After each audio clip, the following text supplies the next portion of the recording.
Evening. So, today we're going to learn about what the philosophy of Stoicism is.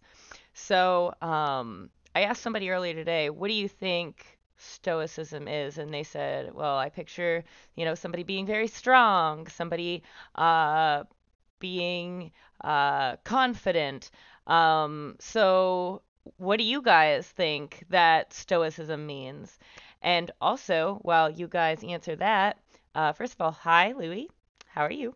And second of all, Andy, I would like to welcome you to our stream. You are being interviewed, in case you didn't know. Hey.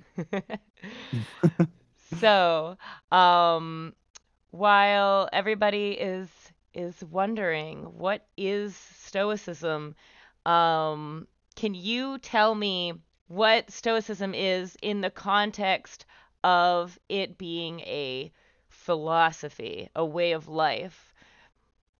So that's me that you're asking? Yes. Okay. Just calibrating. Okay, sweet. Yeah, so like a lot of people, when I first heard about stoicism, I thought it was, oh, you stub your toe and you don't scream. Like that's what stoicism, like, oh, he's stoic. She's stoic. She doesn't show her pain. So that's like just the common parlance adjective stoic. Okay. But so stoicism specifically refers to a philosophy that started in Greece, um, and it's with the it didn't start with the philosopher Epictetus. I think that there were some older teachers. I will give a disclaimer that I am not a professor of this. I am not super like I am not a huge authority, but I have been studying it a lot to try and help myself.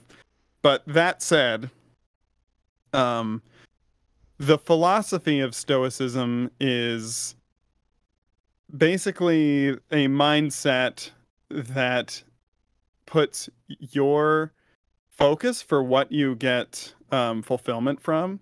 Mhm. Sorry, one second. My baby monitor is beeping. No problem.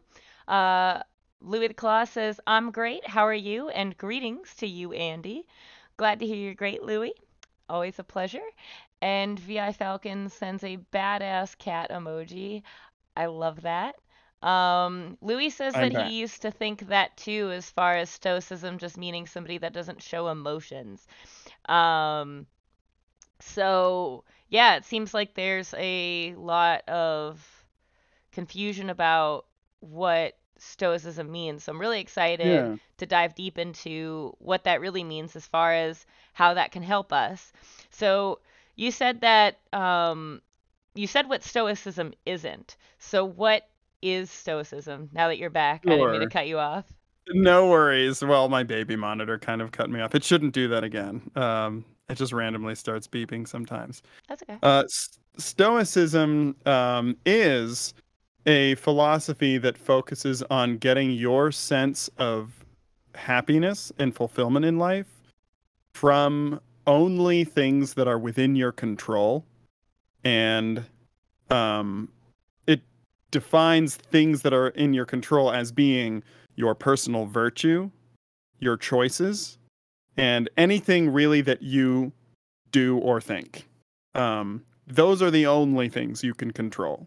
What you cannot control is something is referred to as indifference, and these are things like your relationships, your job, your wealth, even your body. You can't control your body. You could wake up one morning and have a frog in your throat, and you didn't make that choice, but you have to deal with it. So if you try to get your personal happiness out of these things that you cannot control, you are setting yourself up for disappointment, for frustration, and basically setting yourself up for failure in terms of getting happiness. But if you, from the beginning, just say the only thing that I'm going to use as a metric for whether or not I am happy is what I have absolute control over, which is my opinions, my virtues, whether I believe what I'm doing is right and wrong, Hmm. and my choices, then the idea is that you can be much more resilient. When bad things happen to you that are outside of your control, you can roll with those punches because you aren't expecting those things to go well. That isn't your good outcome in your life that you're kind of looking forward to.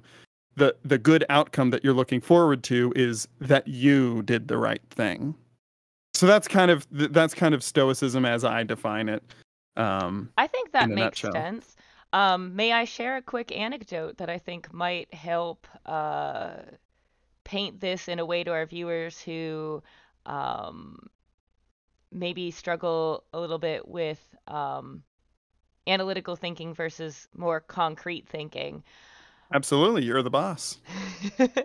um, I wondered if it would be faster to get through traffic if you merge a bunch or if you stay in one lane.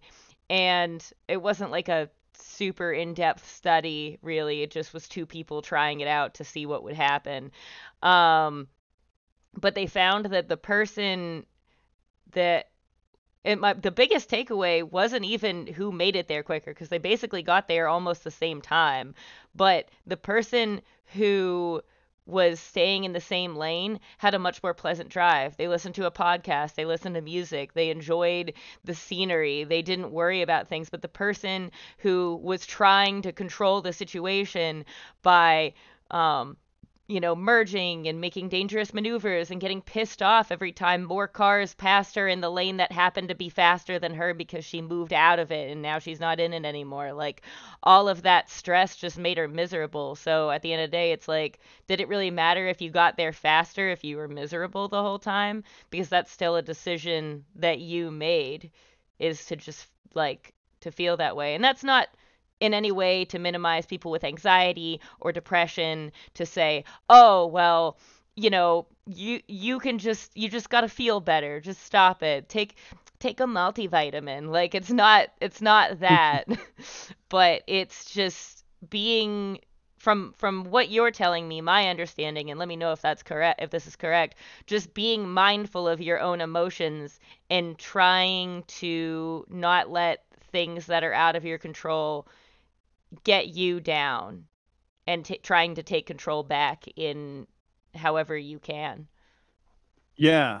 Yeah, no. So I think that there are definitely some overlaps with Stoicism there. And I think that the thing that I really latch on to that makes me think of my own study of Stoicism is this idea that what you try to control controls you.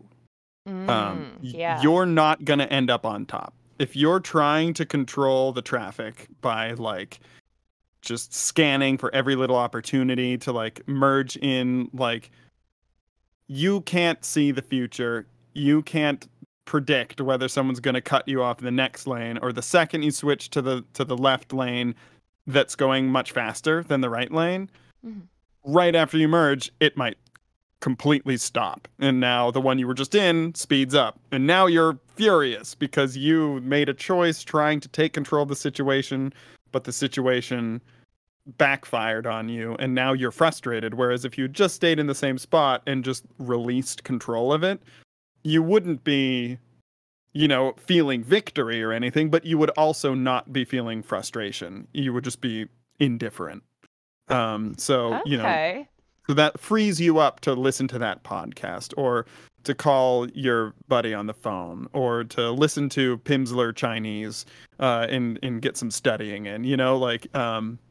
You relinquish control of something that you have no business controlling, and that reduces the chances of it taking control of you. Huh. I really like that a lot. And I think you're right, even with the job thing too, because it's like we can't always control our jobs. Like, yeah, you could search for jobs, you can do that, but not everybody has the privilege of having a car and maybe is limited to what is in walking distance. And how can they control that if the only way they could save up money is working the job that maybe doesn't pay very much but is in walking distance, or things like that? There's always going to be things out of our control. Um, maybe you can't take a certain job because it doesn't have the health benefits you need. If you can't control your body and what it needs. There's so many things, like you said, that are out of your control. And even if somebody says, "Oh, well, just apply more places, go on Indeed," it's like, well, that doesn't just solve everybody's problems. But that doesn't mean there aren't things you can't do to change your situation. But as you're trying to change your situation, making an effort to find ways to be at least indifferent with the situation you're in. That's it's not the same as complacency, but Yeah. And no, and it makes me think of there's, that doctor's office poster that probably a lot of us have seen that's like, grant me the courage to change what I can change, the serenity to let go of what I can't change, and the wisdom to know the difference. I think a lot of us have seen yeah. that. That is kind of an introduction to Stoicism, that thought of like, um, you do want to act virtuously. That's the a big part of it. If you have a situation that Mhm. you can make a difference, then you should. It's not like you just sit in an ivory tower and just think morally righteous thoughts but don't interact with your environment at all because your environment's outside of your control. Like that would be a little extreme. You do want to try to be a good influence to your friends. I think where the the courage to make a difference but the serenity to let go when you can't is, say you have a friend who has they have an addiction, or you have a family member who has an addiction, and Mhm. you have been researching like ways to cope with addiction, and you have some advice that you think is just like really solid, and you're like, I really think that this could help them. It is absolutely within your control to share that advice with them. What is not in your control is how they respond. So I think the courage is to reach out to that person and share, your advice with them. And then the serenity is to have no expectations of their response. You can't like get caught up in this fantasy that you're going to give the advice and they're going to hug you and be fixed, and they're just like they're all of their problems are gone because of this advice you gave you, because that's probably not what's going to happen. And it's just set making yourself, just like with the traffic, you could merge into another lane and then it's goes to a standstill, and now because you had that expectation that you were going to fix the situation and you didn't, now you are agitated and you are frustrated, and that can compromise your control over your own emotions and in the situation. Really, so setting good expectations, I think, is a huge part of it, when you are interacting and trying to make a difference. That's that's a really great point. I really love the example that you used about even helping out a friend. It comes from a good place of wanting to help them out, but there is a selfishness that can come out of us of, "Ugh, they won't take my advice and now I'm frustrated." And like you said, we can't control that. Right. Um, so uh let me think. So what about knowing this philosophy? Like, what about this? How can it help us? Okay, there are a lot of angles I could take there. Just because Stoicism has so many applications, and it is a very wide and deep area of philosophy. Um, but I will just share some examples, and not they may not be even the best ones I can think of, but I'll just share some good ones. Sure. Um, And also, while you do that, anyone in the chat who's relating to this and is thinking of ways that they could have used stoicism in their lives, or ways that not being stoic affects them, like, please feel free to share your stories and your anecdotes in the comments. So, Andy, take it away. sure. So I one of my greatest sources of suffering in my life is my past. Things I have said to people in the past that hurt their feelings, or embarrassing moments where I thought I was going to be really funny and I completely humiliated myself or someone else. Or I made a joke that turned out to kind of be a bit more like bullying than I thought it was. And that, like, just these hindsight things of like, I cannot believe I said that. These things kind of torment me a lot. Just even outside of any specific things I'm going through right now. And I think that's not what drove me to pursue Stoicism. I actually had a major, like, very unfortunate turn of events in my life recently that was the catalyst for this. But I think that it's very relatable. Like, a lot of us have, like, I can't believe I said that, things that we just think of at 2 a.m. and now we can't sleep because we remember this terrible thing that we said to someone. And where I think Stoicism really helps with this is just how profoundly irrelevant that is to your well-being, because it's almost like the past is the ultimate example of something you can't control because it's over. The arrow of time moves in one direction, and the thing that you said, you cannot change what it was. And ruminating and fantasizing about having said something different, it's basically you're planning to change something that you will not be able to change, which is wasting your emotional energy that could be spent planning to change your present and future, which you actually can influence. And Wow. I just kind of realized I am wasting my mana, um, by by thinking over and over again about this embarrassing thing that happened to me. It is irrelevant to me. It is outside of my control. It has floated down the river. It's in the ocean. I will never see it or be able to interact with it again. Yeah. And I just felt like I could finally let go of some of these things that have been recurring, waking little nightmares of, oh my God, I can't believe I did that. Um, and now when I think of those same things, I don't even dive into like remembering all the details and like thinking about what I wish I had actually done. I just think, oh, I acknowledge it. Oh, here's this thing that I said that I shouldn't have. And it was to this person who is still around. Why don't I reach out to this person and try to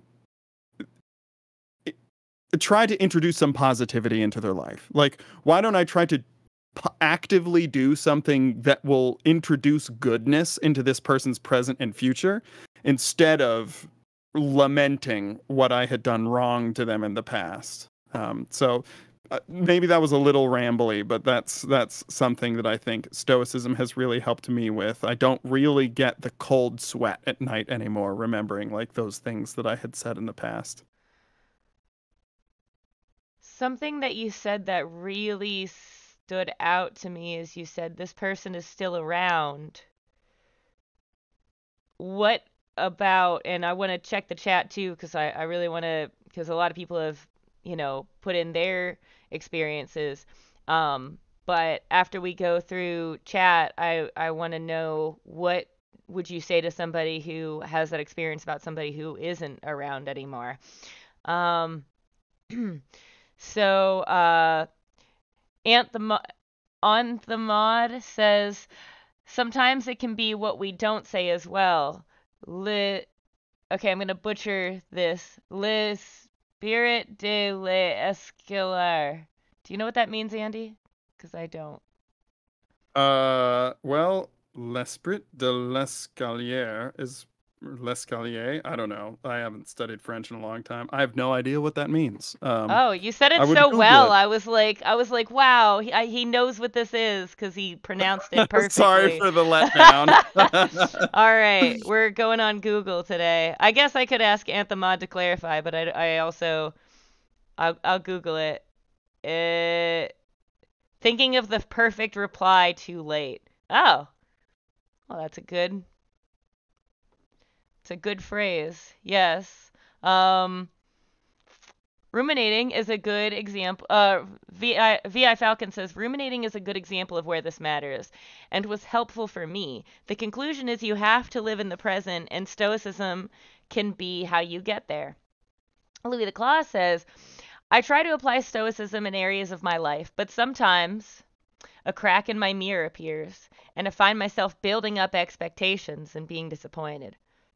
One example was having high expectations about my new job, then seeing it change as new management came in. I had high expectations of having my work understood and well respected, with realistic expectations. It didn't always play out that way, and I felt some disappointment as a result. However, when I thought about and still think about that pattern, I'm able to focus on what I can change, my mindset. If I adjust my attitude to focus on my joy of doing my craft and I emphasize my confidence in my work, I have good days regardless of the chaos happening around me. Aunt the Mod says, it's the spirit of the staircase. It's when you ruminate about what you should have said while you're walking down the stairs. Oh. Mm, Oh. that's a nice Okay. little colloquialism. Spicy. I like it. Oh, and VI Falcon. Wow, I'm lucky I'm like not at risk of doxing anybody. um, VI Falcon says, spirit of the staircase. Ooh. So I think he agrees spicy. So yeah, I know we're talking about living in the moment and okay, you said something to somebody or you maybe didn't say the thing you should have said and you could reach out to that person and give them some positivity. What do you say to somebody who isn't around anymore, or to somebody who didn't say the right thing to someone who isn't around anymore? Yeah. No, that is a good question. And honestly, one of the most powerful applications of Stoicism is involving grief, either through people who have passed or people who have cut you out of their lives and there's no way to reach them. Um, there are various reasons that there might be someone who, for all practical purposes, there's no way to reach out to them, meaning there's no action that you can take. And there are a few angles to this. I think there's just so much to talk about grief, but I think the most specific one I would say is um, that if there is a person or even a situation that it just didn't go the way you wanted it to, and the book is closed essentially. You know, a relationship that you hoped that you could save, and they broke up with you and just disappeared, and there's no way to reach them. And you're thinking back about all the things that maybe you could have done that could have saved them, and you want to reach out but you can't. Or maybe there's a friend or a family member who has passed away. Um, what that really comes down to is that they the situation, the relationship is something that is no longer within your control. So it falls under the category of things that you cannot influence. And so you have to adjust your expectations towards the things that you can control. And there are a lot of ways that you can do that. Um, the lessons that I learned in my relationship with my wife with whom we were together for 9 years, and that relationship has ended. And will I will say that isn't what I wanted. Um, and there's no way for me to turn back that clock. I cannot look back at the mistakes I made and find a solution involving her. Yeah. I can't use any of the wisdom from anything that I look back to improve things with her. it's not possible. But that doesn't mean that I can't use that wisdom for something. Um, I am going to have much better boundaries in my future relationships. And I am going to respect certain boundaries that I didn't respect as much as I should have. Um, Mhm. I won't make those mistakes with people in the future.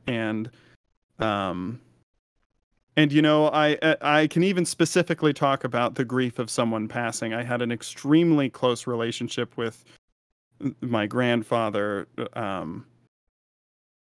I don't know that close is the right word, but I respected him so much and he did so much for me. And I felt like I didn't become someone he could be proud of until after he had passed away. And I regret that I was just such an oblivious goof.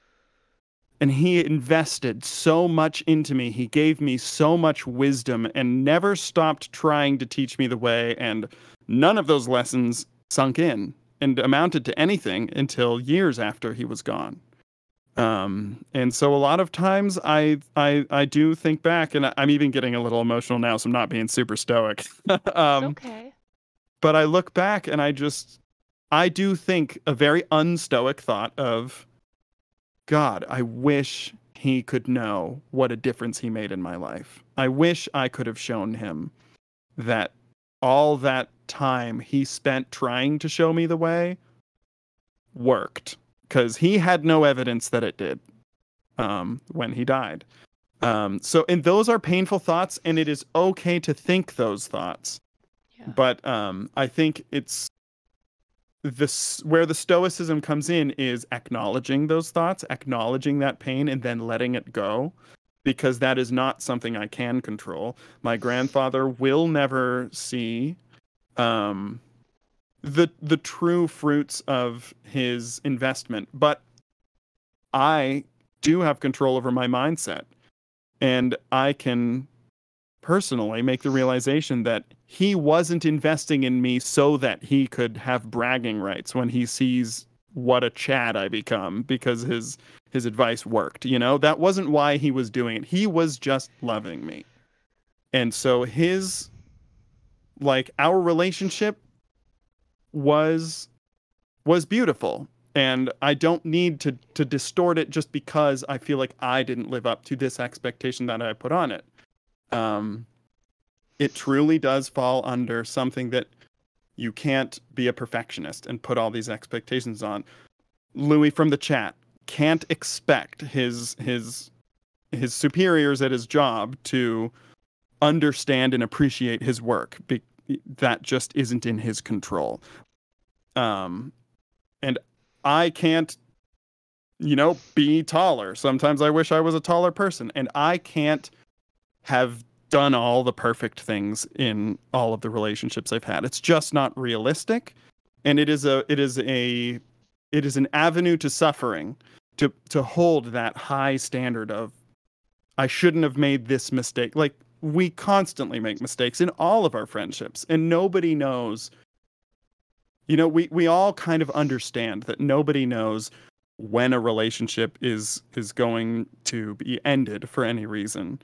Um, but the no relationship is judged on its weakest points or its specific moments. That's what we do when we are getting emotional, and we almost, it's like we want to suffer.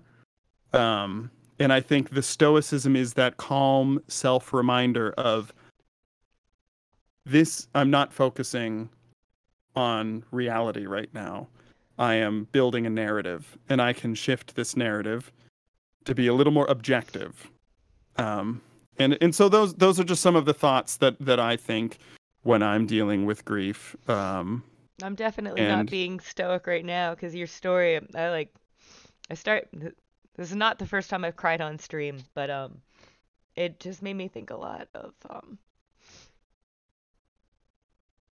stuff with Aaron, after he passed, and things that I wish I said better and things like that. And just hearing you talk about the way you've coped with that is really touching and really something to reflect on. So, thank you so much for answering that question and for sharing your own experiences because it's so relatable and it's so important. And I think that the message that you're spreading is going to make such a difference in so many people's lives that, I mean, I'm not saying that everybody in the world's going to see this stream, but even people who take something from this stream and apply it to themselves and it makes that difference for them, or they can share this information with other people, or just be this positive influence in other people's lives because of the things that you said. It's I'm so glad that, I mean, we still have more interview left, but I'm just so grateful that you came on to talk about this because you're doing great. Ah, well, thank you.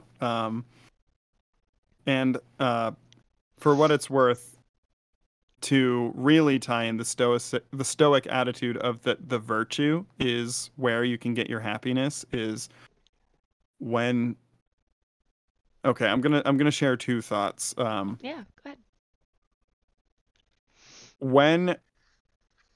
When we are responding to the things that are outside of our control, then the thing that we can control is our virtue, our opinions, our choices. Mhm. And so you can have the knowledge and the comfort when your weighted blanket of comfort in those sad times and you're remembering those things is that in your remembrance of this person, you are applying your memories and your relationship to that person to build your virtue and maybe the ways they influenced you in a positive way, you like you pour more into those things to put their virtue into the world. And you can be comforted to know that you are doing the right thing by growing, by learning, by applying the wisdom that you have gained from these things to make the world a better place and to help other people um, have more flourishing lives. And the other thought that I wanted to share is a specific Stoic meditation on grieving. Is the idea that we don't lose people in our lives because we never have people in our lives. People are, as a part of our environment, they are, we essentially borrow them from the universe. The continuation of everything in this world is not guaranteed. There's nothing in this world that is guaranteed. And when you know that going in, my friendship with my best friends, um, it's not a gift, it's a loan. And I know that it isn't permanent. And when you lose, when someone exits your life, this shift of perspective from you did not lose that person, you benefited, you enjoyed the relationship, and then you returned them. Is that is the Stoic concept of uh, I don't remember what it's called, but it's not non-ownership and essentially you don't lose people, you return them, and that's something that comforts me, is that I'm not focusing on the negative of this person is gone now. I'm focusing on the positive of how grateful I am that I got to borrow them for so long, that I got to have them in my life for as long as I did. That's beautiful. Yeah. Um, I really like that. There's a lot of people who wish that they got to know Aaron better, and um, I will spend more time focusing on being grateful that I got to know him in the first place instead of being sad about the things that I wish that I had said better or things like that. So thank you so much. I feel like I'm in a therapy session right now. Um, well, if you think I'm good, you should check out the Einzelganger YouTube channel. That's where I get like 50% of my knowledge of all this stuff. But also, Oh, someone said in chat, referenced Marcus Aurelius's Meditations, which is absolutely a fantastic read for anyone who wants to get into Stoicism. Marcus Aurelius also kind of demystifies. He was a Roman emperor who took some of the more wooey and also kind of ivory tower highbrow unreasonable aspects of Stoicism and made it into a more human kind of air quotes realistic practice, instead of being someone who literally never sheds a tear about anything ever, which I don't even know that you would want to aspire to that. Yeah, um, that doesn't even sound healthy to not cry, not let out emotions. yeah, so like the Epictetus, um, and you know the Seneca, those are two big philosophers in Stoicism. Epictetus in particular is someone who had there's amazing material to read of his, but that is where you would essentially become this monk who is unaffected by anything. And you know, we're artists, you know, we're a lot of us, and we want to embrace emotion, and so I don't think that's a goal for us.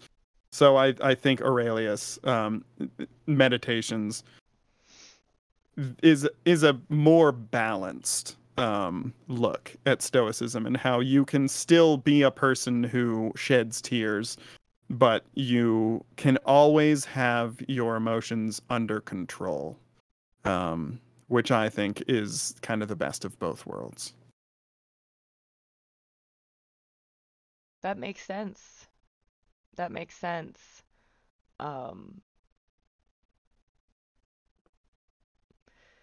uh, Aunt the Mod says, I think withholding emotions made a lot more sense in the historical context of which it was practiced. Life was a lot more brutal back then. Showing weakness could be fatal.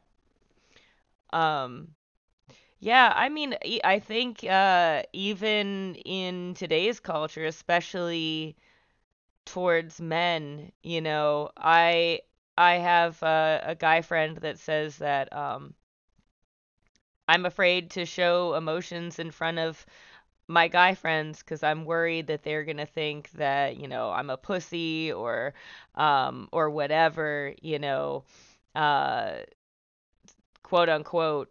Um, and I mean, I think that makes sense of, say like it's obviously not the same as, showing weakness could be fatal, but even today it's still prevalent that people feel pressured to suppress their emotions, to apologize for being emotional, um, and, you know, I really like where we're going with this as far as showing a healthy way to experience emotions. Can A I good share balance. that there is a Stoicism application for your friend? Can I share it? Please do. So there is this thing called the Stoic art of not giving a fuck. Am I allowed to say that on the stream? I just said I sh- pussy. oh, okay. Well, I think the F word is like kind of considered for some arbitrary reason. It's considered the ultimate sin in terms of bad language. But Well, I um, promise you you're fine. okay. So the Stoic art of not giving a fuck.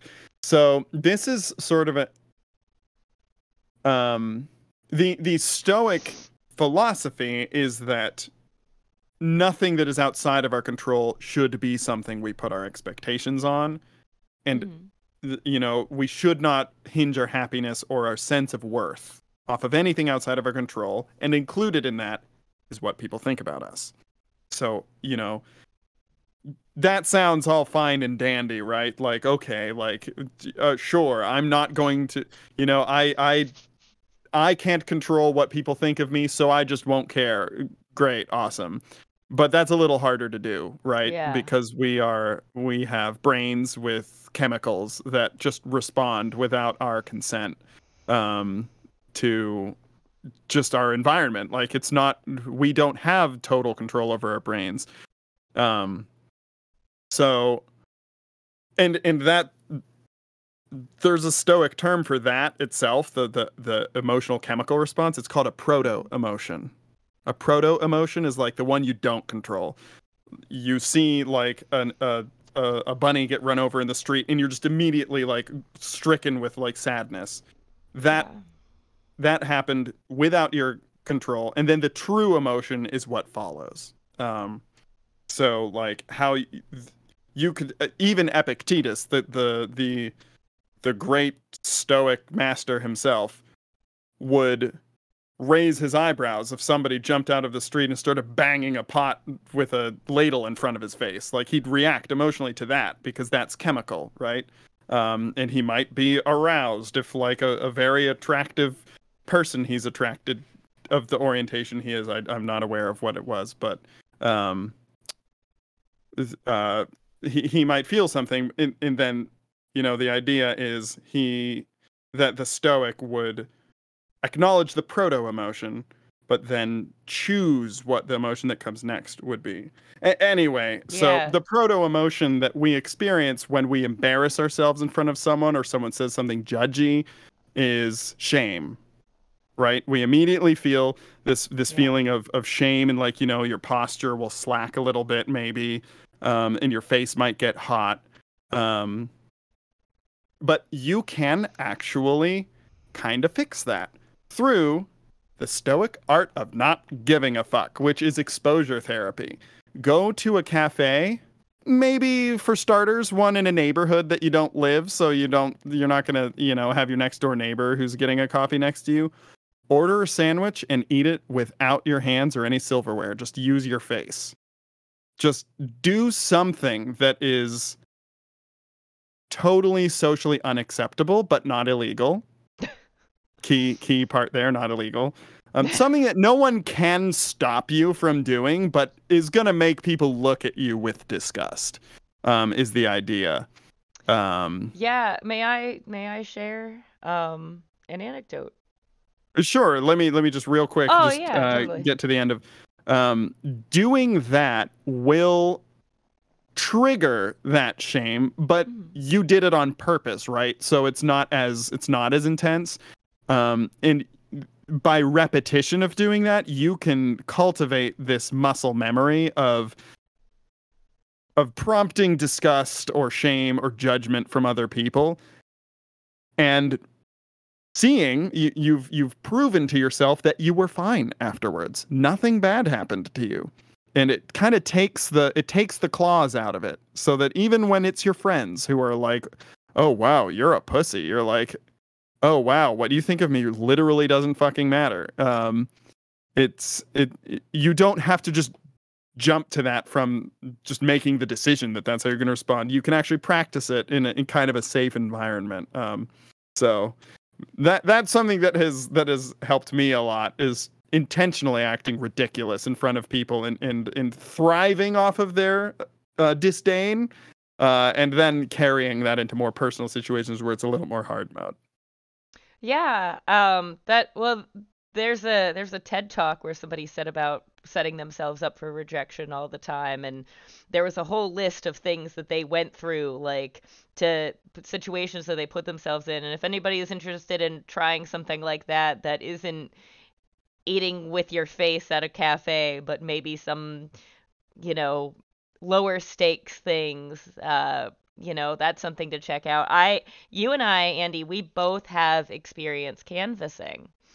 And you've told me that, going up and knocking on a stranger's door and facing potential rejection or them being upset with you has caused you to be so afraid when somebody opens the door, to the point where when they don't answer the door, you're relieved. And I'm a solicitor. That's my job. I go door to door and I solicit. And people don't like that. And I used to get so bent out of shape, even just like last week. I remember I called you so angry about, some things that were happening and the way that it was affecting my mood, and how each house I felt like I was doing worse and worse because I just didn't feel good. And um, through your advice and through your encouragement, it's helped me so much, to a point where if I get a lot of, rejections or whatever, it's just like, hey, I'm just going to focus on having a good conversation and just having a good time. And that's not always easy. There's still times where somebody will be a jerk and I'll walk away and I'll think, what an asshole. And then I'm like, oh, nope, bring myself. I think worse words than asshole. Like, you know, I'll think of like, oh, what a cunt. And then I'm like, oh, nope, Danny, let's be nice. Let's not, I don't say that shit, but I think it in my head. And then I'm like, we gotta not think those things because that's not helping the situation. Let's just focus. Oh, look at this Robin making a fun little song. Let's just think about that. Like it's hard to always do that because we're human. We're not perfect. It's not going to be like one day you're going to wake up and be like, wow, I don't give a fuck. What magic. It's perfect. It's still going to happen. But the more I've been exposed to getting rejected over and over and over again, it's awesome to see how much less that affects me now. And, you Oh know, yeah. yeah, and the more time that goes on, like I know 2 years from now of doing this job, like I'm gonna be unbreakable. So I love this philosophy. And I have you to thank for it too. It I My coworkers that deal with this rejection all the time, they say I'll call a friend and it'll make me feel better. And it is okay to seek out help if you're feeling frustrated, or just try to have a funny conversation or joke about something that's happening, like even whenever it wasn't the most stoic thing, telling you that guy's a titty. Like just the word titty made me laugh, and then it's like, okay, well now we've turned this into something funny that makes the situation less bad. Like I used to get so fucking pissed if somebody like, I mean, I wouldn't say anything, but like if my order got messed up, I'd be like, I couldn't even enjoy the food. I'd just be like, ugh, like this just sucks, and I would ruminate in just feeling sucky. But it's like, instead I could think like, wow, they didn't get, what else could they get wrong? Like oatmeal, I thought you said goat meal, and then there's just a bunch of tiny goats in it. So, yeah, I Yeah. I think Yeah, that's such great advice, Andy.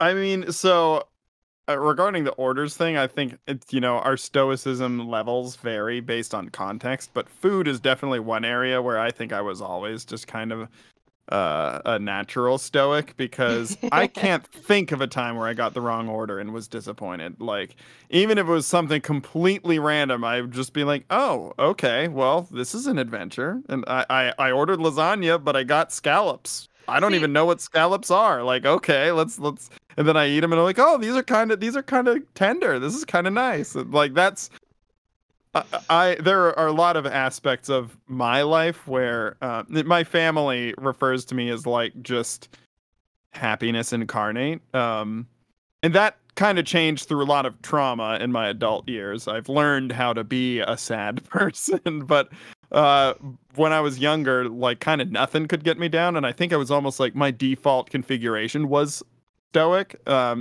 just subconsciously.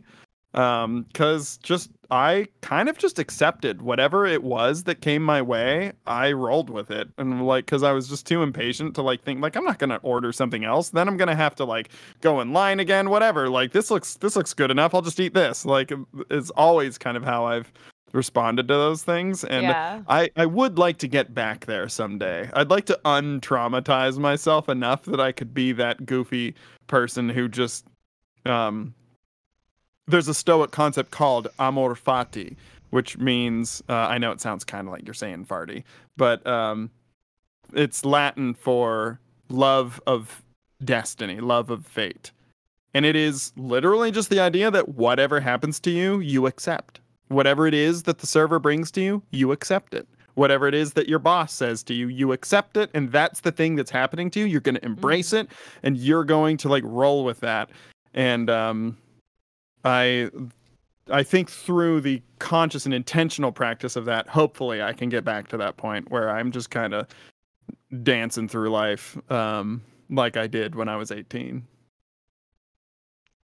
I love that for you, and I'm sure that, just seeing the ways that you've grown over the years that I've known you, I know that that is possible for you, and there's no, I have complete faith in you that you won't just get there, but that your journey there, you'll continue to fight through that, even if it is like a sawtooth and there are ups and downs. Aw, nice Sawtooth reference. Yeah, you taught me that. Yeah, I just wanted to call attention to chat real quick, before we move on, if that's cool. sure. Um, uh, Anthemod says, "Bet they never messed up your order at Onion Maiden," and that's a nice call to my shirt here, which is a really good vegan restaurant. I think they're like almost out of business now, but uh, they were super successful. They just got so much business that they couldn't handle it, and it was just like a lot of work for them. Um, but yeah, and then Dapper DD says, "Hey, how are you doing?" Well, and it's a first time chat. So thanks so much for tuning in, Dapper DD. Sorry if it took me a minute to get to your comment, but we're doing great. Thanks so much for checking, and we are happy to have you here. And um, what do you think? I guess this could apply to all of you. Like, what do you think so far about when you reflect on little things that used to upset you? What are some ways that you personally can look back and say, "Oh, well, in the future, if this happens, I can do this." By the way, for the record, just because, and I feel the need to say this, just because I don't want anyone to think that I'm a Karen or something. It wasn't getting the wrong food. It was like if the food itself was like I got eggs and they were like the white parts were runny and raw, or like they put the guacamole in my burrito in a way that wasn't spread out, so I bit into it and it tastes like a plant threw up. Um, I know that I still don't have control of those things, but I just didn't want to be like, I got steak instead of chicken. I feel a little bit more now that I'm saying this out loud, I'm realizing it still doesn't fucking matter, but I felt the need to justify it anyway. Um, yeah, That is far from the most egregious lack of stoicism in the world. Okay. Um, and Dapper DD says, "That's okay. I am in no rush. Just here checking things out." Well, fuck yeah. See what a stoic answer. Look at that. and Nice. and Dapper DD says, "Yeah, that's fair enough. I don't think anyone thinks you're a Karen." Well, thank you. And there's also the emoji that I like to say is the emoji of my dad. Even though it's some other Twitch streamer, that Twitch streamer is now my dad. I do declare. I do declare that Danny's job, that, because you referenced that, is one that is absolutely a master opportunity to learn stoicism, honestly, because the idea there is I have walked with Danny a few times, and I have canvassed. So when canvassing, you knock on a door, and it's very similar to soliciting. And some people will just walk out and they just want to destroy you. Like they're gonna walk out and they're gonna slowly pull off their glasses and squint at you a little bit, and they're gonna stare down their nose at you. They're not saying anything. They're just staring. and they're just letting you know with pure nonverbal energy how much they hate you for being at their door. And it, you can't control that. So, like, also Stoic art of not giving a fuck about what people think of you. Their opinion is so fantastically inconsequential to your well-being. So, like, but that proto emotion is there. Like, this person is like, he's up on his stoop and I'm 2 steps down. He's using the height advantage to literally look down on me. And it, like, that makes little feeling chemicals happen. And so what is Stoicism? Stoicism is the philosophy of getting your sense of worth from your virtue instead of things you can't control. And in that moment, this person is condescendingly staring down at you and trying to intimidate you, and just trying to make you feel hated. Yeah. And your virtue can be to smile, to allow that hot-faced like feeling of their rejection to just like kind of flow through you without showing on your face, and to just be a Chad and not show any emotion. Yes. And I have done that, and I felt so freaking proud of myself. I don't know why I censored myself there, but I just felt so proud of myself because I didn't let this person see their attempt at intimidation and basically just being a dick. Like, they're trying to be mean. They are trying to make me suffer. And I did not show suffering. I was a professional, and I smiled through it, and I walked away feeling awesome because I kept control of myself. And that takes emotional energy, but it also makes you stronger. And like, Danny has gotten really strong doing this as much as she's done it. So anyway, I think, not everyone can have a soliciting job for a summer or anything, but I think canvassing is very available to people, and I think it's a pretty good idea. Even, I think it's a good idea for someone who wants to attempt this effort of Stoic art of not giving a fuck and putting your virtue as the thing you get your sense of worth from, and not the opinions of others. Canvas. You will get the opportunities. People will try to make you feel bad about yourself, and it is awesome practice for not letting them do that. Absolutely. I had one guy the other day who took one look at me and he went, "Oh, you're a salesman." And I went, "Hey, better than a Mormon." And me and this dude ended up chatting. Like, he was like, "Go ahead, give me your sales pitch." And I was like, "I mean, if you even want it, I can do the whole ha cha cha cha song and dance if you want." And then, I just casually told him what I'm doing, and we ended up having a 20-minute conversation just bullshitting about stuff. He's complimenting my tattoos. We're talking about Breaking Bad, things like that. And it's like, even though like I didn't get a sale or a set or whatever, I didn't sell him on the product. But I sold him on me. And I took a little time out of my day. I made this person's day better, and it made my day better, because it's like, hey, I'm going to go to the next house feeling good, because that emotion, it's going to carry me through. And then that guy was driving through the neighborhood at some point, and he passed by me, and he had another encouraging comment for me. And it's like, and this was after several, like, nobody's home, like, I'm not getting to talk to anybody. He drives by, and it's like that positivity got spread back to me again. And it's like, even if he closed the door and slammed the door in my face, that would have sucked still. But it's like, by being, like you said, a Chad about it, and being like, I'm not going to get red-faced. I'm not even going to miss a beat. I'm not going to let you make me feel bad about what I'm doing. I'm just going to feel good and vibe on me.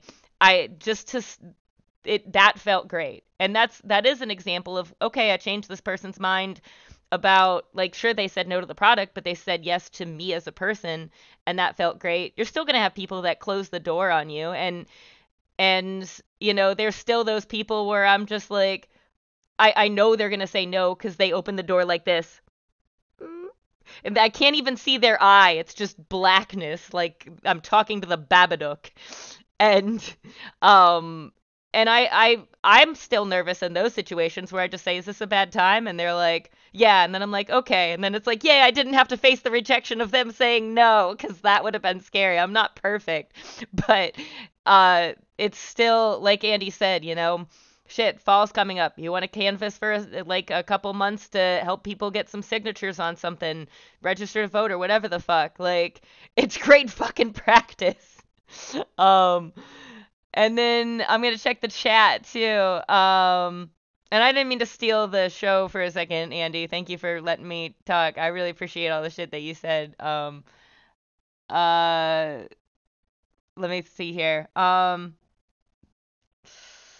I did see the Stoicism title, and I have been described as that on multiple occasions, though even though I've been described as it, I'm still not 100% sure what Stoicism actually means. Could someone break it down? Basically, not caring about others, right? Sorry, like what they say about you. That used to piss my horrible manager off so much. She would yell at me. She would make other people cry, but I would smile at her and be like, "Cool, you finished?" And then she absolutely hated that, and she didn't bother me. Or, sorry, she absolutely hated that she didn't bother me. Everyone else left, and I was just like so chill about it. And then I told her myself I was leaving rather than being fired. Actually, I think I'm less stoic with age, actually. Like I have gone the opposite way. Um, which, okay, first of all, I fucking love that for you, that you didn't let her bother you. And that says a lot that everybody else left, because that's the vibes that she's putting out there. So you're a giga Chad to be able to say, you know what, I still don't give a fuck. Everybody else is yeeting out of the situation, but I still don't give a fuck. And you still got out of you still, left. And I think that's great because, you took control of the things that you could control. You took the time to be able to leave that situation, but while you were still in that situation, you didn't let her get to you. And there is this like a little sneaky satisfaction underneath of like, ha, you didn't get to me. I hope that's the thumbnail. It's just me flipping off the camera. Um, uh, and Vikram says, yeah, I'm so sorry. Vi Falcon says, yeah, the world can wear you down. Then you have to work to maintain the stoicism. Absolutely. Absolutely. I had to go home from work the other day because I was like, nobody's answering the door. I'm going to go get drunk. But, um, which responsibly, I did not just like, anyway. Yeah, some people just be like that though. Um, Stoicism involves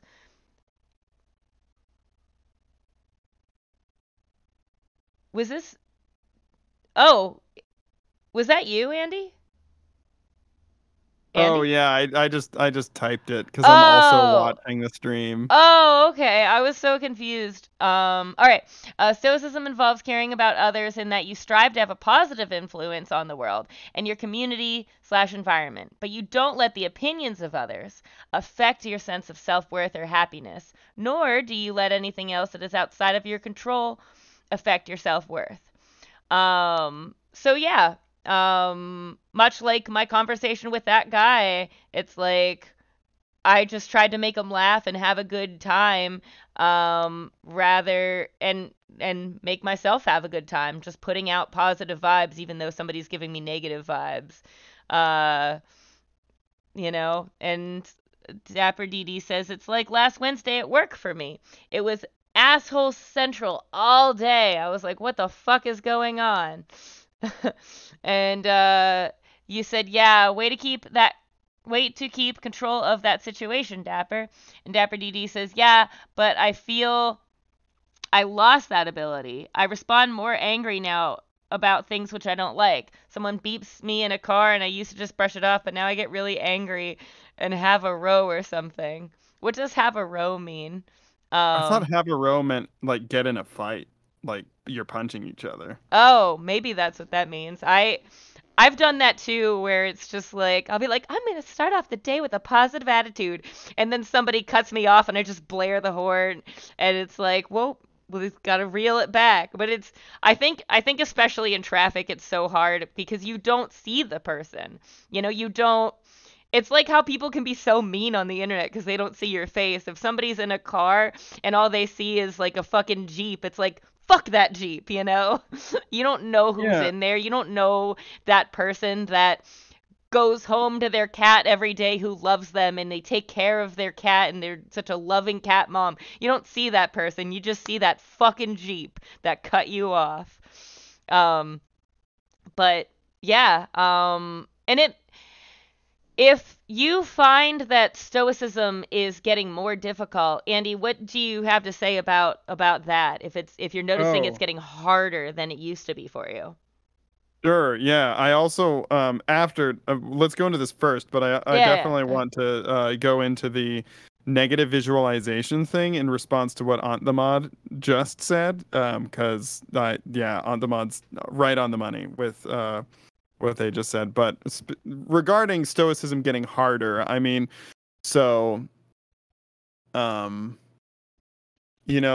drugs aren't the only thing in life that affect our sobriety, is something that I kind of like to say, because we're not always as in control. Like, we're not in the same level of in control of ourselves at all time, right? You get a Mhm. terrible night's sleep and your self-restraint is affected. Like, your judgment is affected. You're really, really stressed, or you forget to take lunch and you never looked away from the computer and you're really tense, Mhm. and you got a ton of bad news, your restraint might be 100%. inhibited. Um, so I think that that's part of it, is like managing your own biology and like coming up with a plan for when you're sleep deprived, like maybe a mantra or something, because you're not going to have the same, it's not going to be as easy as it is when you had your 8 hours and you meditated in the morning and you had the perfect amount of caffeine. Um, you're not always going to be that in control.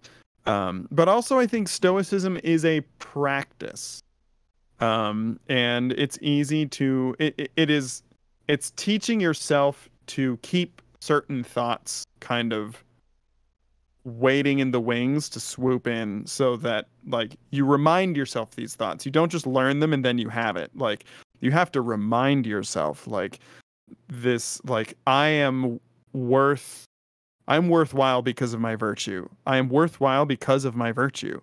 When someone disrespects me, their insult cannot affect me because they don't know me. Like, you have to remind yourself that it's not an epiphany that just sticks forever. Um, so when someone cuts you off in traffic, I think you need to, remind yourself, like, this could not possibly matter less, but I Yeah. am a squishy biological human who, like, wants to see myself as a winner in life, and getting cut off in traffic is like one of those little micro defeats, like, and I don't like being defeated, like, especially by a stranger, but it's like this, like, does not matter. It's like a tree branch falling in front of, like, if a tree branch falls in front of you when you're walking and you have to like walk around it, like, you're not going to get mad at the tree branch. You're just Yeah. going to be like, oh, that was an adventure. And traffic is nature, right? It's chaos. It's not society, because we can't see each other, we're not interacting, we can't communicate aside from, a thumbs down, or if you're a boomer, a middle finger. Um, Yeah. I you love know, I love that. I thumbs downed somebody in traffic once and they went like all I saw yeah. was that. It was terrifying. But So, like I mean that's negativity that breeds negativity. Like even if it's just a thumbs down, they interpret it as this. But right. continue. But so, like, that is an example of a thought you can bring into traffic. Like, remind yourself, traffic is just the chaos of nature.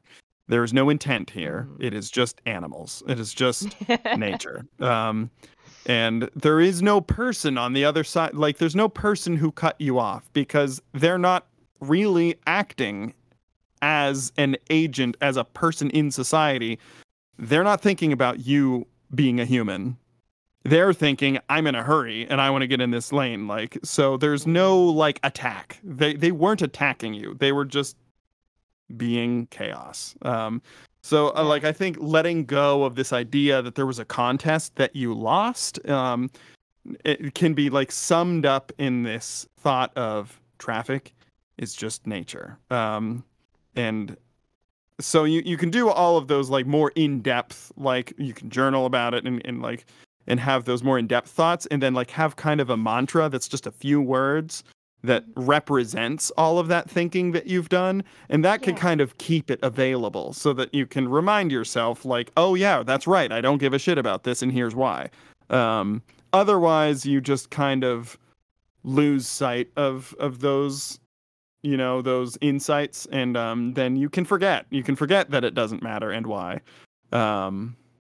So yeah, I think stoicism is a practice that involves journaling, really helps, and it involves just kind of continuing to remind yourself how to see things and manage your expectations in healthy ways. Very well said. Um, chat is popping off. Look at that. Oh, also, I mentioned before, but thank you so much, Dapper DD, for subscribing. That means so much, and I am excited that I'm back to creating more content for you guys. I'm glad that you love it, and that feels good to see that. Um, and Dapper also says, I I used to be able to practice it more because of my horrible managers, whereas now I don't have that practice. Huh. I used to get to practice it every day in a way that my horrible managers helped me. I think you brushed on something there. A lot of emotion comes from competitiveness, wanting to be better than others. I abandoned my competitiveness in the sense that I will be good at some things and others will be good at other things, and that defo helped me a lot.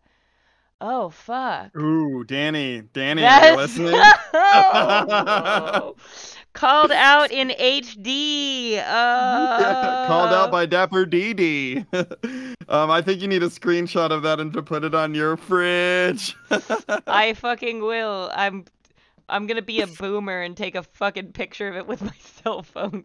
Even though I know how to take a screenshot, but I'm doing this anyway. Then I can. It's Shift Windows V, right? You can even control the size of the screenshot. No, you could just push per Oh, screen. but if you hit Shift Windows V, then it will. You can like draw the crop of it, so you can only take a screenshot of whatever you want. Yeah, and then you can paste it into Paint and save it as a. There's probably a less boomery way than saving it in Paint, but that's a thing.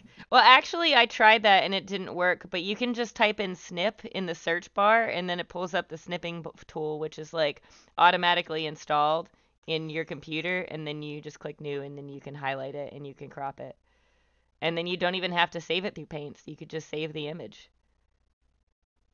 Huh. I could have sworn now it's not working on my. I thought it was, maybe it's Control Shift V. No. What? I lost my ability to take screenshots. What? If anyone remembers what the shortcut is for taking the cropped screenshot, I cannot believe. Well, Control Windows V? Oh, Andy, well, it doesn't matter. We can't control it. We have to be stoic about the fact that we forget. Yeah, there have been some other amazing things popping up in chat, but could I talk about the negative visualization thing? Yeah. That Aunt the Mod touched on earlier.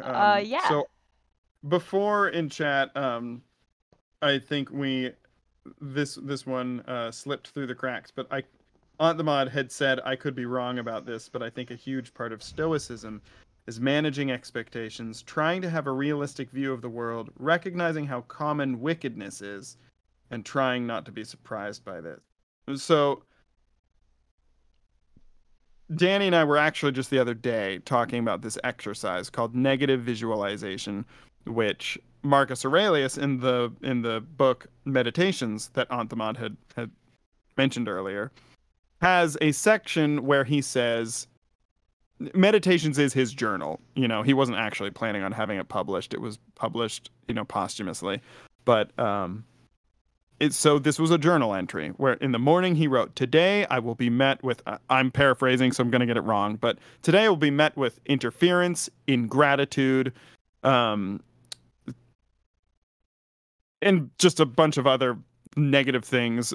People will be insufferable and ungrateful, and it is all because they do not understand the difference between good and evil.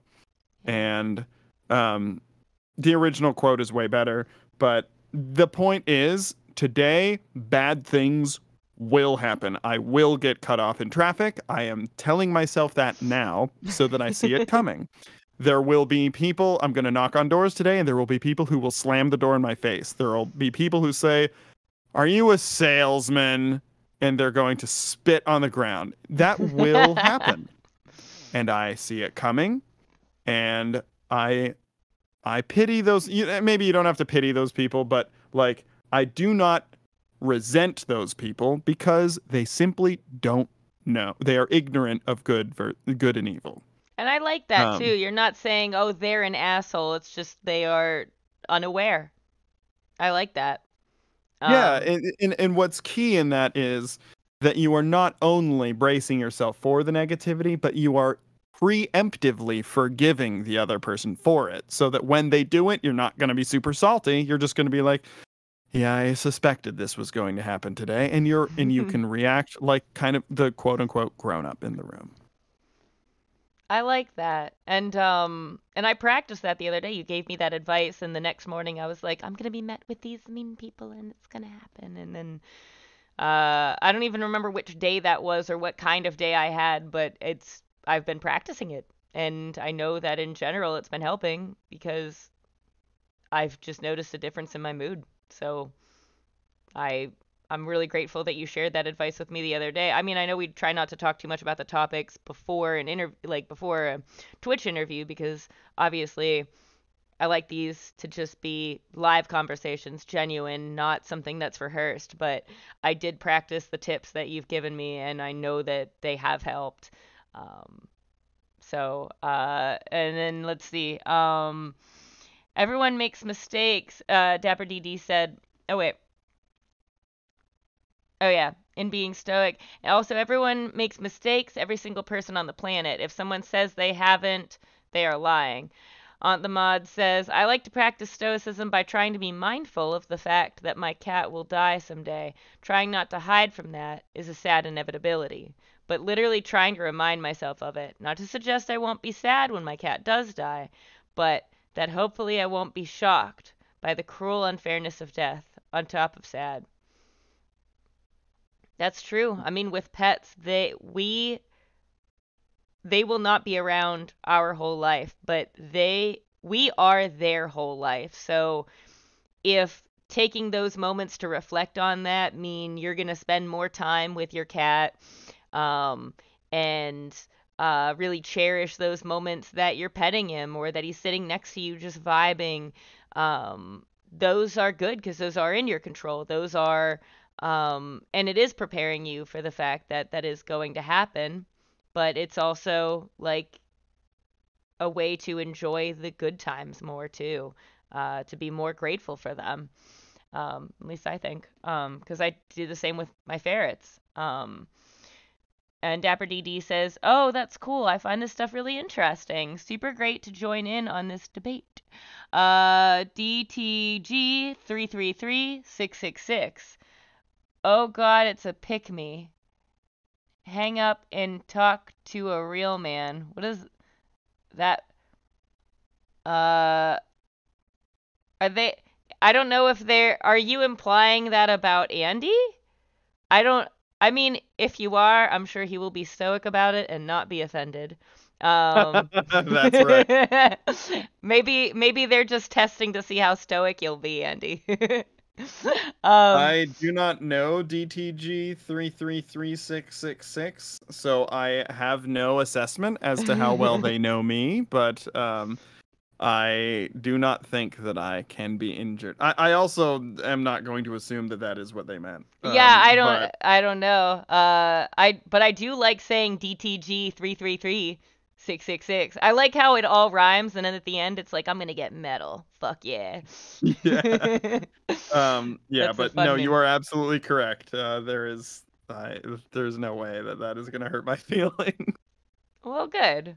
Dapper DD said, and Dapper DD is also fun to say. Like, I feel like I'm dropping bars today, just reading everybody's usernames. Oh my, what happened? I have no idea. LOL. What just happened? What I do? Oh, wait, was this about um yeah, I don't know. I don't know what I they're think that part I'm was about the confused. cropped screenshot command, which, by the way, for me is Control Windows S. Louis said Control Shift S, and I tried that, didn't Oh. work, and then I tried Control Windows S, and then that. Oh wait, hang on. No, it's Shift Windows S. Oh my goodness, I'm such a goof. Okay, Shift Windows S. This is like when Try that. Hey, is the microphone on? it just reminded me of when I interviewed my dad and he had a whole sidebar about making egg sandwiches in the microwave and like his whole recipe. He's like, whoa, whoa, whoa, wait, before we go any further, get a little cheese. I need to bookmark that, just clip that moment. Um, Andy, you're a delight. So are you. Well, And so is the shit. chat. I'm loving the Yes, chat. I love this too. Let's see. I am still confused as to why that's clippable. Clippable. I think what you said about competitiveness was a hard. Oh yeah, I smiled whenever Vi Falcon said, "I think what you said about competitiveness was a hard call out on Shorty Pop, or on Shorty Pop's nature." Wow. Wow.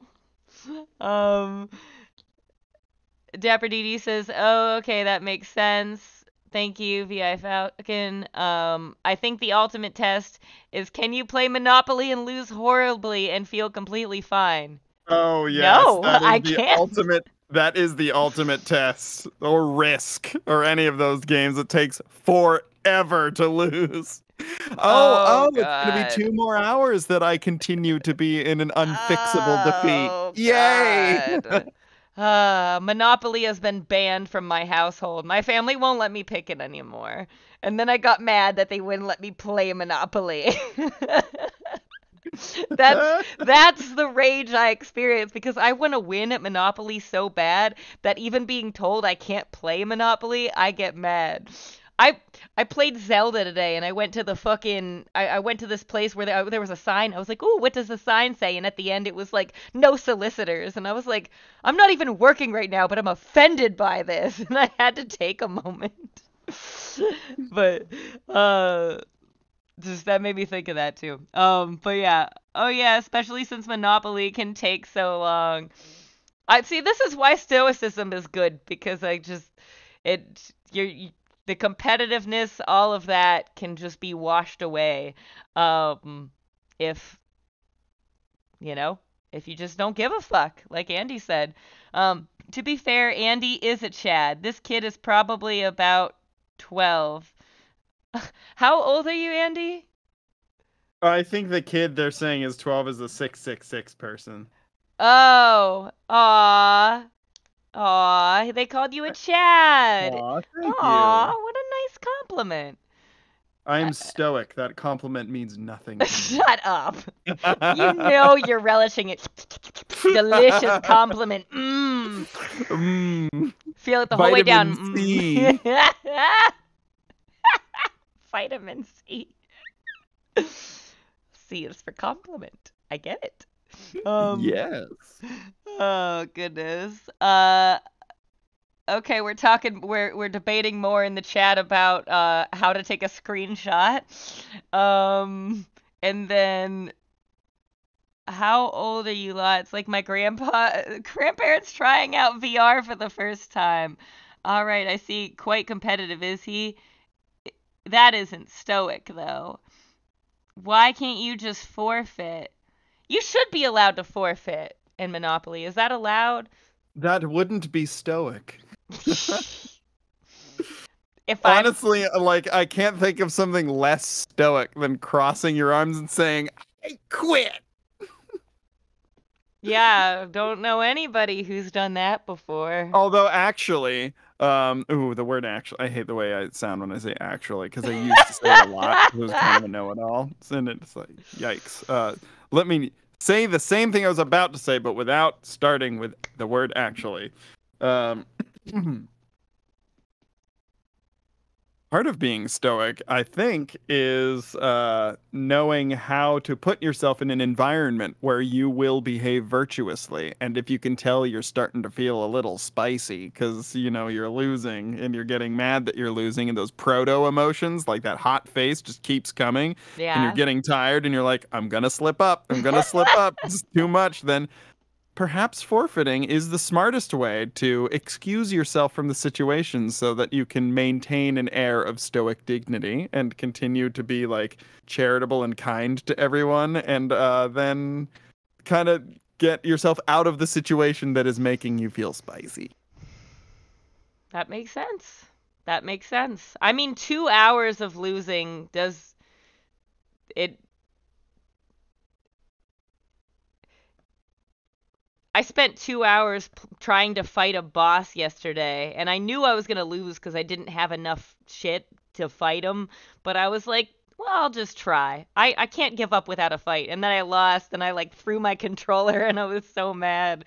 And then I had to be, well, somebody else, VI Falcon, had to be like, no, but you did a good job, and here's all these positive things, and amp me back up because by myself, I wasn't stoic enough to be like, oh, but I had fun because it's a video game and that's what they're fucking for. To have fun. You can stoically resign. Oh, that's a good yeah. I mean that's kind of what Andy said too, but yeah, definitely. VI Falcon, you're right. You can It's not necessarily unstoic to be like, hey, to be honest, man, I'm not really having fun with Monopoly anymore. Like, I kind of want to do something else. Like, there's a way to say that, to not be like, and flip the table, you know? Yeah, You that, might you might even be able to the next level of stoicism, say, you know what? Congratulations, you have put yourself in a position where I do not think it is logistically possible to defeat you. So I acknowledge your victory and would like to bow out. Because then you're like even wow, that's even you're better. yeah.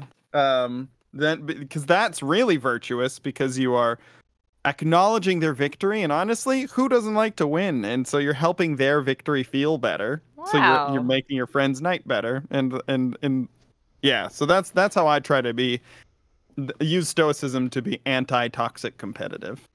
I love that because, like, just taking a moment to congratulate somebody, because it's like, even though you're being stoic and saying, I don't want to play this anymore, it would still take away the victory from the other person. But if you take a moment to say, hey, congratulations, you fucked me up so bad that there's nothing I can do. Like, you win. That's awesome, dude. GG's. Like, that's perfect. I'm gonna steal that now. I'm gonna use that because the Lord knows I need it because I'm a very competitive person. I'm. I mean, you can resign if you don't care about resigning. That's stoic. You can resign when you are about to win. That would be really stoic. Whoa.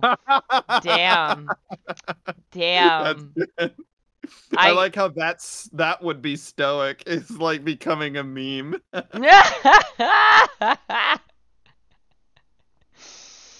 uh, just gotta add that face too. Also, why would anyone want to keep playing a game they can't lose to? You're doing your opponent a favor. I would want I would want to keep playing a game I can't lose to because I like defeating somebody really hard, but I need to work on that about myself because That's that's the other also a side of stoicism. problem. Yeah. Yeah, I get a little too excited to have victories that it makes it makes the fun for other people less fun if I'm why make a person just get defeated for 2 hours of mortgaging every one of their properties when it's like it's clear who won here. Let's calm down. Um So the new meme of 2023, that would be stoic. Just end stream and do what you want. That would be stoic. I like this logic. Well, I mean, let's see. Um, I guess I'm looking at my notes here. Um, I would like to ask the chat, what is your biggest takeaway from this stream? And chat, while you answer that, Andy, you said about, putting yourself in situations where you can get rejected, the journaling, the negative visualization, meditation. Do you have any additional tips as to not just how to practice Stoicism, but how we can make that a pattern? And because habits, like Dapper DD said, he was or they were stoic because they were put in this situation, and whenever they weren't in that situation anymore, that muscle that they had worked out of being stoic got weaker. How do we keep this muscle strong? How do we make it into a habit? Yeah. So, I mean, honestly, I'm similar in that, I'm going through a divorce right now that is just like there are aspects about it that are just really crushing, and there are things that have happened that are humiliating to me, and just I was put in a situation where I had a life that I was building towards. I was working very, very hard, and then out of completely nowhere, the future that everything I was doing was all for was just completely destroyed. Like the clear picture I had of what I was working for the past, so many years of my life vanished, and my future was just mud. And so that is that I cannot put into words without losing my stoicism, how traumatic and just how terrible I felt, and how much I started to hate myself. And this was a situation that prompted me to start studying Stoicism. My siblings had told me to get into it. I read, meditations, but I didn't really apply it to my life. I was like, oh, this is wise. And maybe I applied it a couple times, but I didn't really go Stoicism Giga Chad mode until my life felt destroyed. And I wanted to keep it together. I didn't want to fall apart. And so that was my strategy for how to not fall apart. And it did work. But I would say that when to use a metaphor, when your country goes to war is a terrible time to start recruiting an army. So I think it is, you don't, I think it's unwise to wait until your life is filled with so much stress that you don't know what to do, or a terrible tragedy has come, or you've been traumatized. I think it is unideal to wait for that moment to explore Stoicism. I think that the best time to engage in the practice is right now. Whenever you can. And then for how to actually do it, honestly, I'll plug the Einzelganger YouTube channel. Is that okay? Can I plug other content creators? Absolutely, please do. Okay, I'll type it in the chat too. It's Stoicism isn't the only thing that he talks about, but he talks about it a lot, and I listen to his videos a lot. And I think it's the A with the 2 dots over it. But he's just got so much content that has nice titles that are succinct, does optimism make you sad, or dealing with grief with Stoicism. So that's really helpful. But then the other thing is, what I think some people don't like to hear, is journaling. Journaling is probably not even just for Stoicism, but just for mental health. It is the single most powerful thing you can do. It's just what you have at your disposal when you're regularly journaling about like a conflict that happened and how you handled it, and how you think you could do better. Um, it's just it. I've I wasted so many years and so many days and so many lessons by not journaling them in my life, where I just kept repeating history because I'd learn a lesson and I'd be like, wow, I really shouldn't have done that, but I didn't write it down. And so then I forgot. And, it just, and then I did the same thing again. And I was like, oh, hasn't this happened before? Like, journaling helps you take the experiences in your life where you make the wrong choices, or maybe you fail to make the right, like there's something you wish you had done but you don't, and you write it down, you download that data onto a page or onto your phone or somewhere, so that even just the act of writing it kind of casts a permanency spell on it, honestly. Like Yeah. sometimes you don't even have to read it, but because you wrote it down you remember. But like then you have access. If you do forget, you can just go back through your journal. It takes 5 minutes to read like 2 weeks worth of journaling. And you can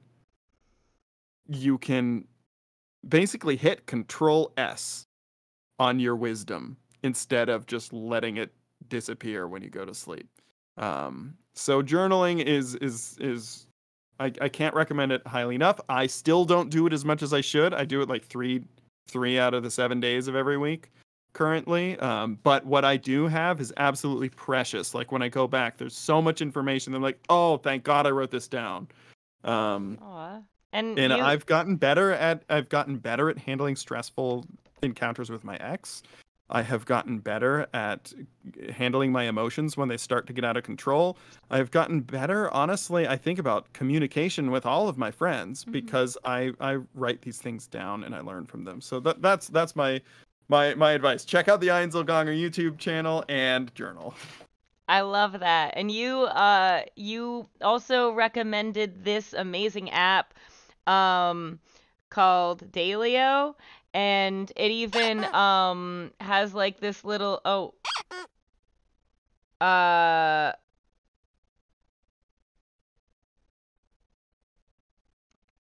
okay, I shouldn't show my phone screen. But there's it'll pop up and be like, click which happy face describes your mood. But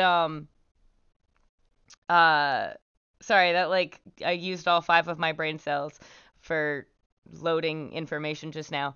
But it'll be like, click which happy face describes your mood, and then you click a couple buttons like, hey, I didn't smoke today, or I didn't eat any sweets today and that felt good, or I did laundry today, and you can just click it. So even if you don't have time to write an entry, you can just click a couple buttons and you can look back and be like, wow, I got a lot done the other day. I spent some time with friends.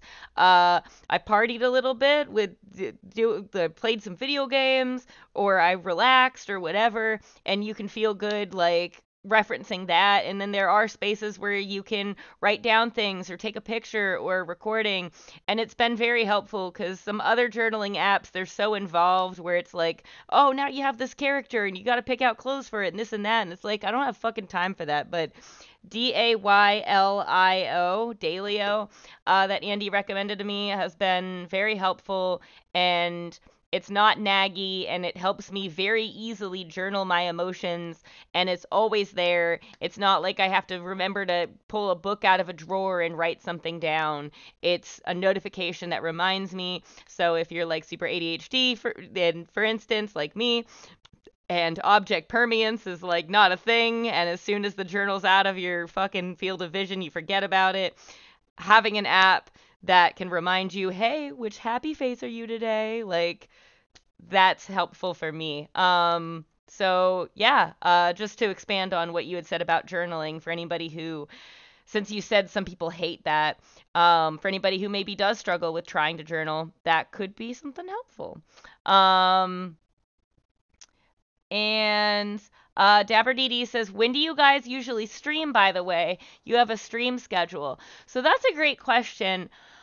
I've been very irregular with it, so I should really come up with a stream schedule. Let's see. Um, And it also depends too, because I used to do a lot of content where I would write it and I would do hours of research, and it took up so much time in my day because this is when I was just working a job that I worked 3 days a week, because I worked longer days. I would spend 2 days researching. I would finish researching before the street, like the day that the stream started, and it was very overwhelming. And then I'd have one day to do any cooking, cleaning, laundry, hanging out with friends, hanging out with my partner, anything like that. And I just couldn't keep up with doing it weekly. So I started doing these interviews, but there's not always somebody to interview.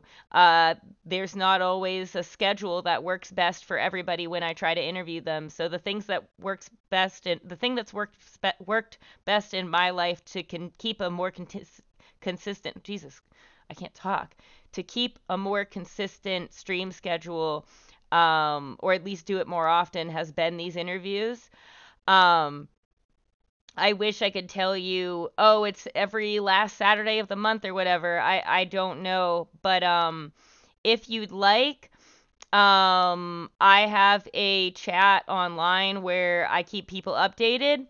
Um, if you DM me, it's on Facebook, but if you just DM me um on Discord, I don't know if you have Discord, but if you just DM me there, I'll give you the information to contact me outside of this, so that way, I can add you to that group chat if you'd like, and keep you posted for when I do other streams. I don't know if I know you IRL, which is why I say that, but if we are friends IRL, just hit me up on Facebook and I'll add you to that chat. But if you don't know me in real life, hey Andy, how do I figure out the little hashtag number after my name in Discord? Oh, but I think you just click your name. I did Yeah, do that. when you're like in a chat or something. Oh, I'm in a DM with you right now, and I just clicked my own name, and it came up. It oh. should say. Can Here, you I can tell you what it is though. Okay, It's yeah, I'll just 8359.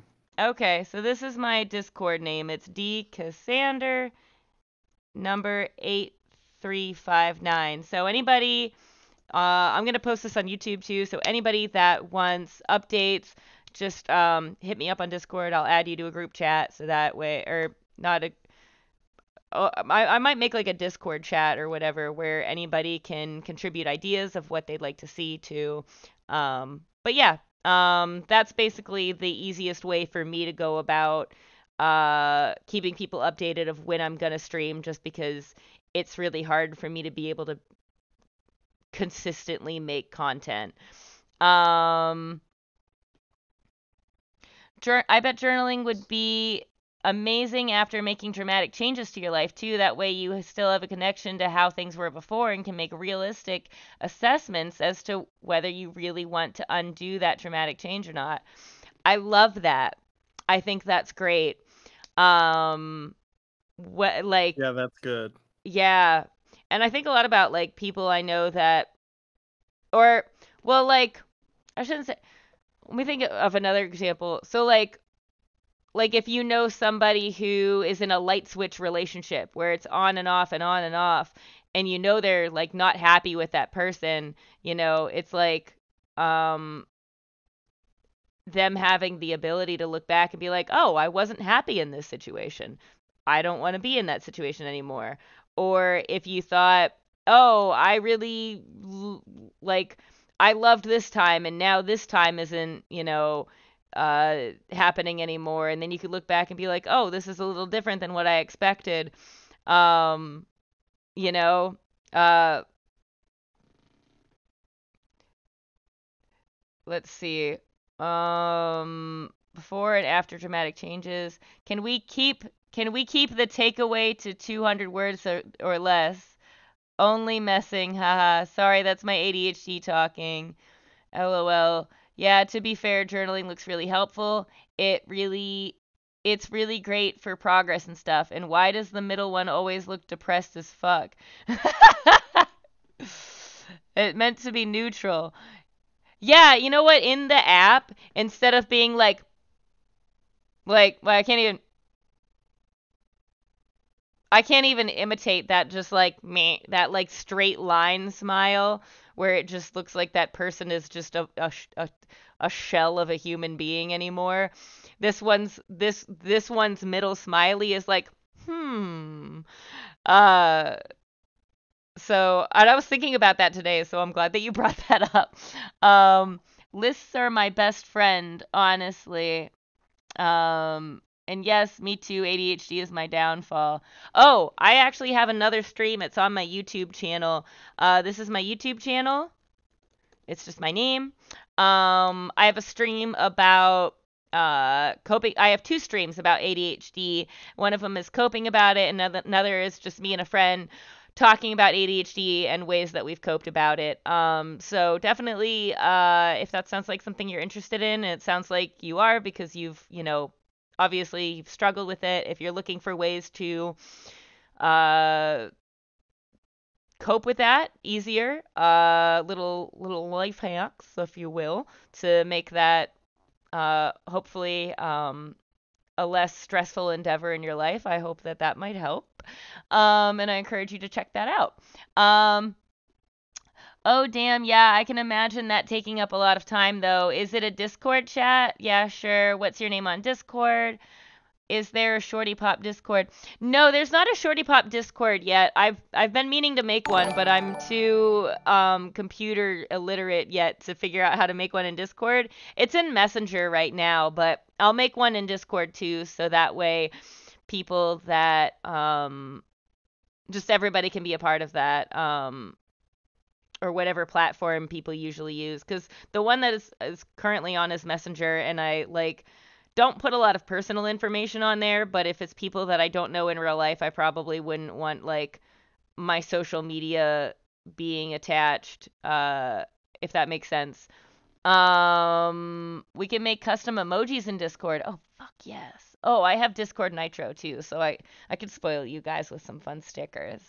Not to flex. Um, I mean, you don't know me in real life, but I am happy to add you. I am pretty stoic and chill, I swear. Okay.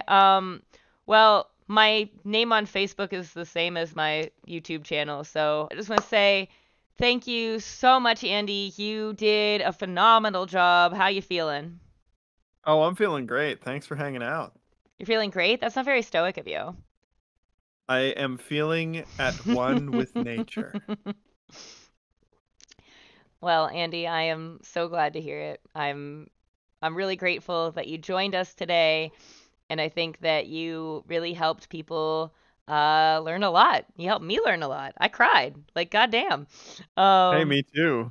you cried too? Aw, Just cry. a little bit. It was the proto emotion that I then wrestled into check because I am a stoic.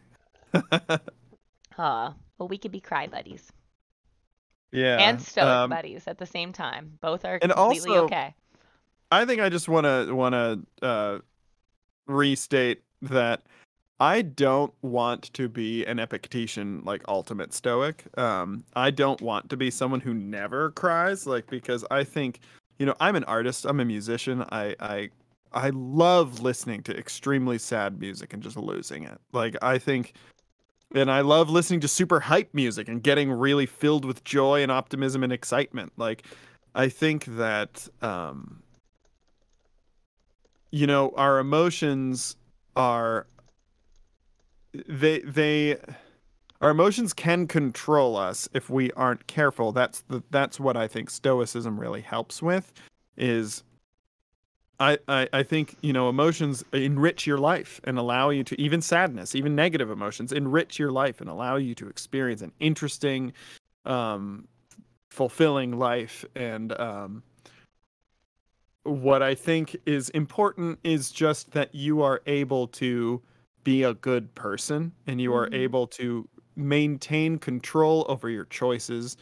And that is where I think the stoicism for me, I use it um, to step in when a decision is when like a consequential action or choice is about to happen. Like I want to be able to be stoic and make the right choice when my hormones are saying the opposite. It's the practice of being able to set your emotions aside when they are going to get in your way, but it is not something that I am engaging in to erase my emotions. So I will still cry when I listen to sad music, and I will still like get really angry when I listen to my workout mix, because I think that is just that is living. Feeling is living. Yeah.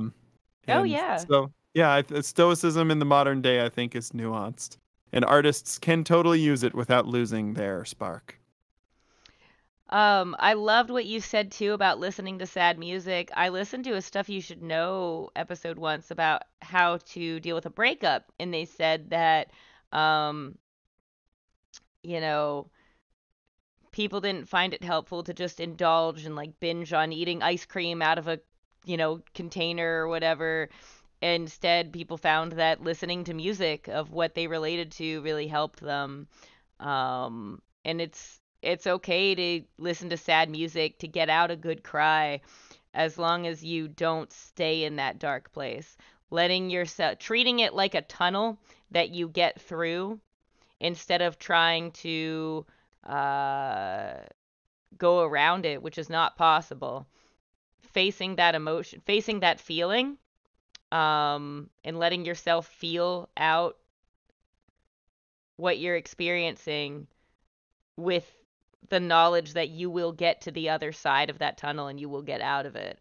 Um, Instead of just letting yourself be stuck in that dark tunnel, I think um, there are healthy ways to use that type of music and use art, and consume art uh, in a way that won't affect your stoicism, or at least the philosophy of it. Yeah.